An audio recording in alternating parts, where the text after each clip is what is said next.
Näin komeasti meille avasi tämän 3. adventtisunnuntain Kauneimmat joululaulut -tilaisuuden Laaksojen soittajat 3 kuninkaan marssilla.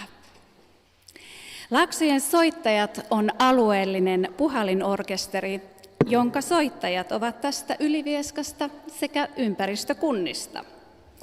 Orkesterin taustayhteisönä toimii Ylivieskan seudun kansalaisopisto ja musiikkiopisto.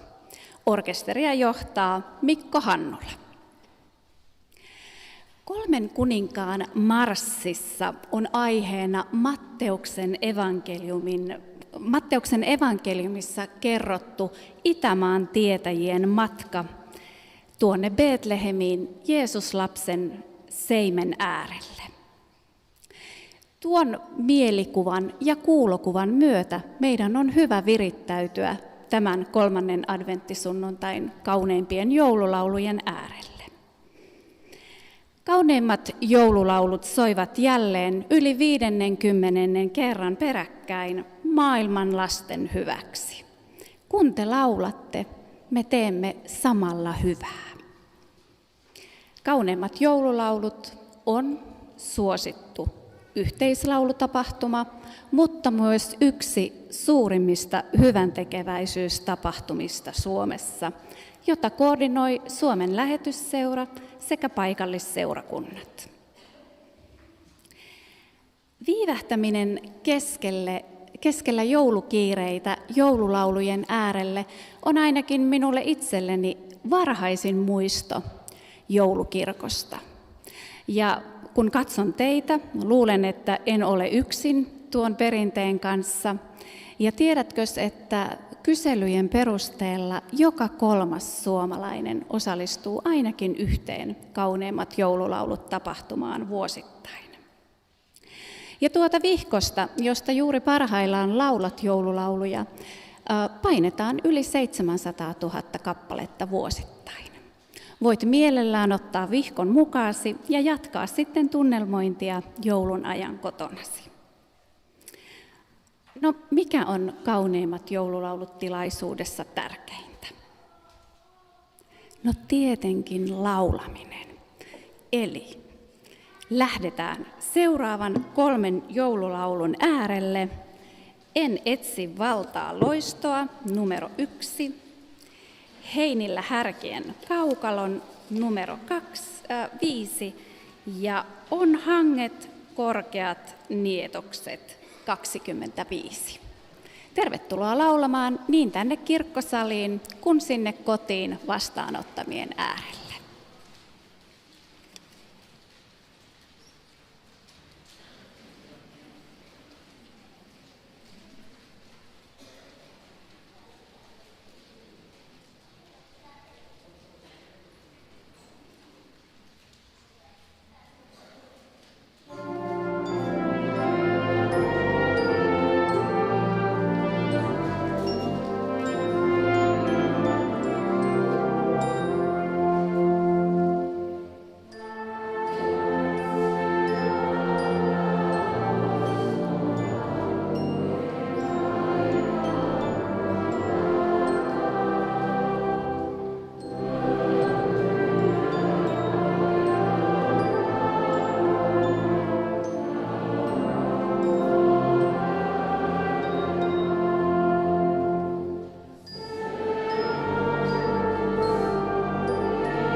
Seuraavana saammekin keskittyä hetkiseksi vain kuuntelemaan. Julia Pöllä on 9-luokkalainen musiikkiopiston oppilas Sievistä. Julia soittaa klarinettia ja on mukana myös Laakson soittajien riveissä. Nyt Julia esittää meille säestäjänään Silja-Maria Paimen, seurakuntamme kanttori, H.A. Hofmeisterin klarinettikonserton F-duuri, toinen andante. Ole hyvä, Julia.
Kiitos Julia taidokkaasta soitosta. Kiitos Silja-Maria säestyksestä. Jatketaan yhteislauluilla. Numero 10, kuului laulu enkelten. 2, arkihuolesi kaikki heitä. Ja 19, sydämeeni joulun teen. Pahoittelen sinne striimin äärelle, että meillä ei ole mahdollisuutta näyttää sanoja kyseisiin lauluihin. Ne ovat tekijänoikeuksien takana, mutta toivottavasti löydätte siellä kotikatsomoissa laulujen sanat ja voitte myös osallistua laulamiseen.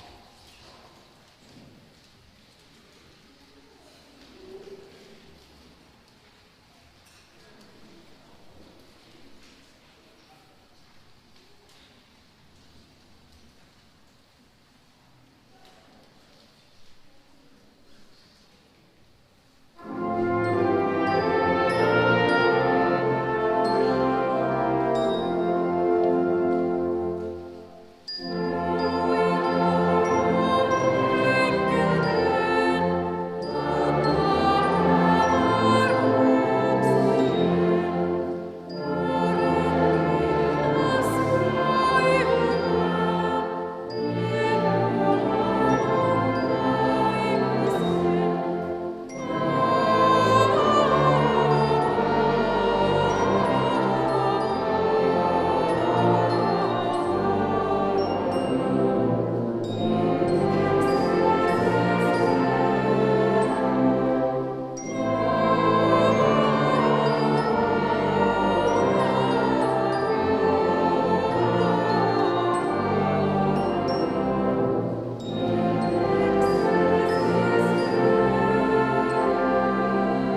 Luukkaan evankeliumin 2.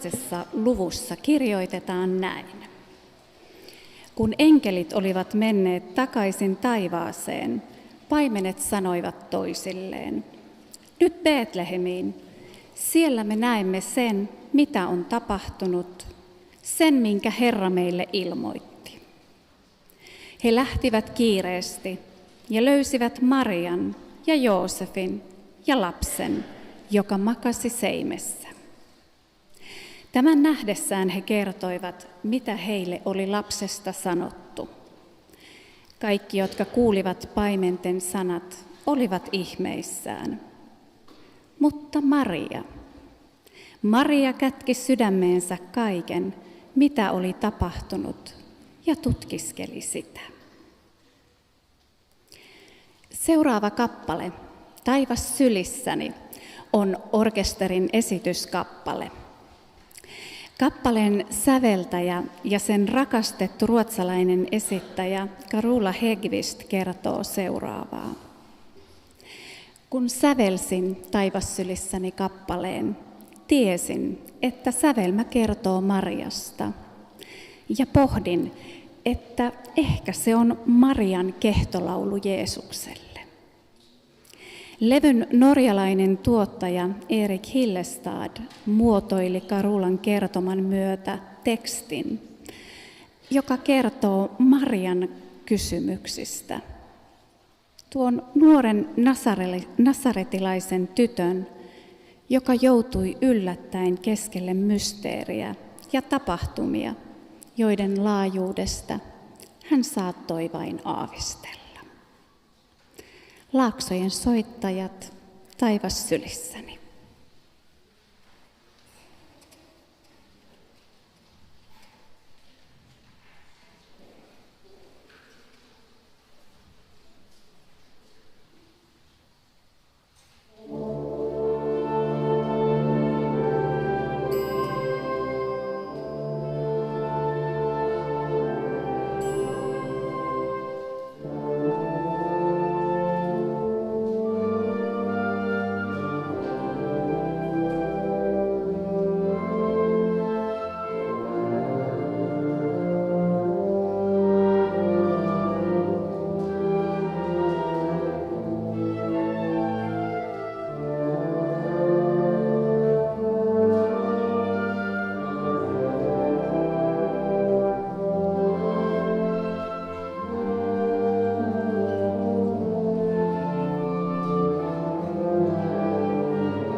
Alussa mainitsinkin jo, että sen lisäksi, että Kauneimmat joululaulut on yksi rakastetuimmista jouluperinteistä, se on samalla myös yksi suurimmista hyväntekeväisyyskampanjoista, joita Suomessa järjestetään. Suomen lähetysseura koordinoi tätä kampanjaa yhdessä meidän paikallisseurakuntien kanssa, ja lähetysseuran työ keskittyy perinteiseen lähetystyöhön, kehitysyhteistyöhön ja rauhantyöhön yli 20 maassa ympäri maailmaa. Tavoitteena on toiminta oikeudenmukaisemman ja inhimillisemmän maailman puolesta. Tänäkin jouluna valitettavasti liian moni lapsi jää ilman tarvitsemaansa hoitoa, ravintoa, koulutusta ja turvaa. Ja tässä me jokainen voimme olla osaltamme joulumielen tuojia seuraavan kolehdin aikana. Mutta ennen kuin kerätään kolehti, niin kurkistetaanpa Kambodžaan. Kambodža on yksi kohteista, jossa asuvia lapsia tuetaan Kauneimmat joululaulut -kampanjan avulla. Nyt pidetään kaikki peukkuja, että saan täältä Kambodžan pienen videoklipin näkyville.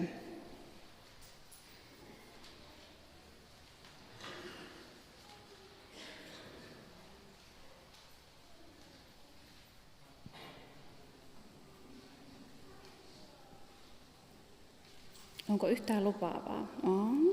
Kurkistetaan. Mistä lapset unelmoi?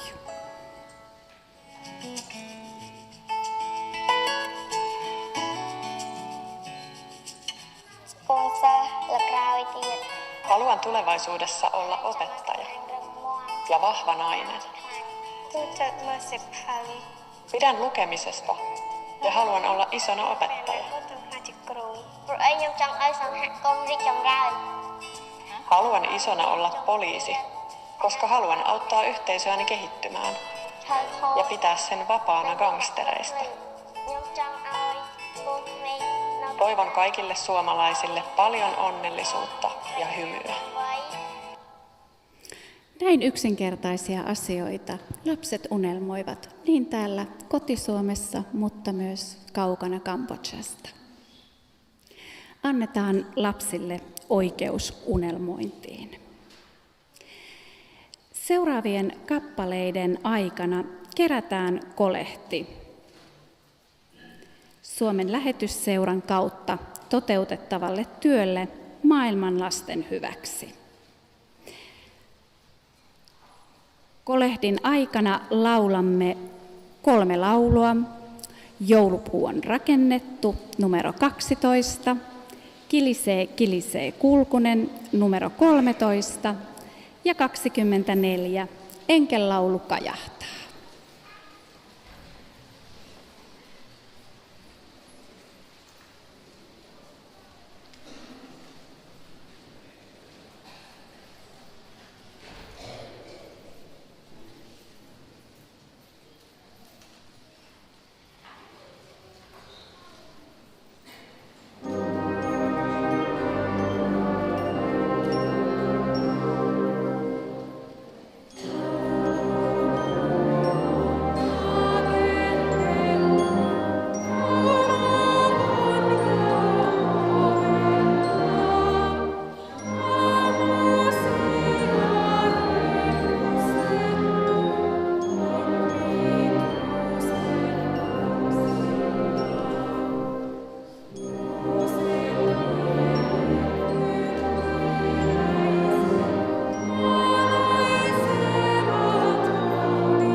Seuraavana on vuorossa Jousikvartetti, joka koostuu Elmiina Parkkilasta.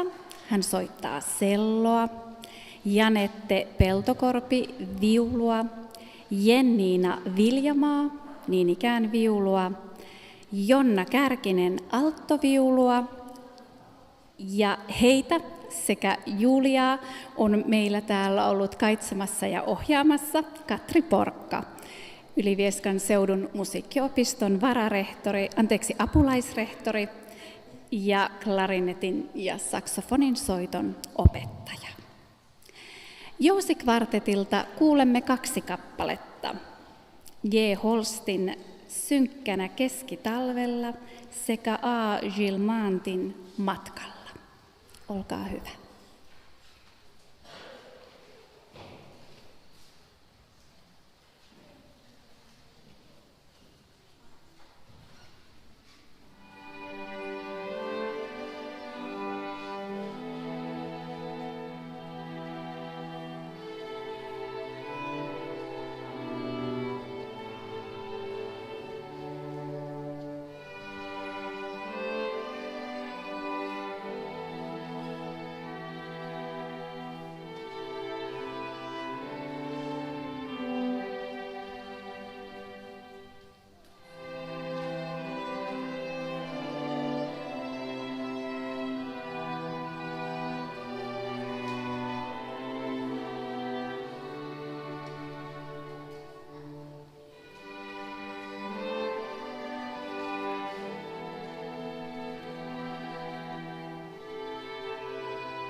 Kiitos.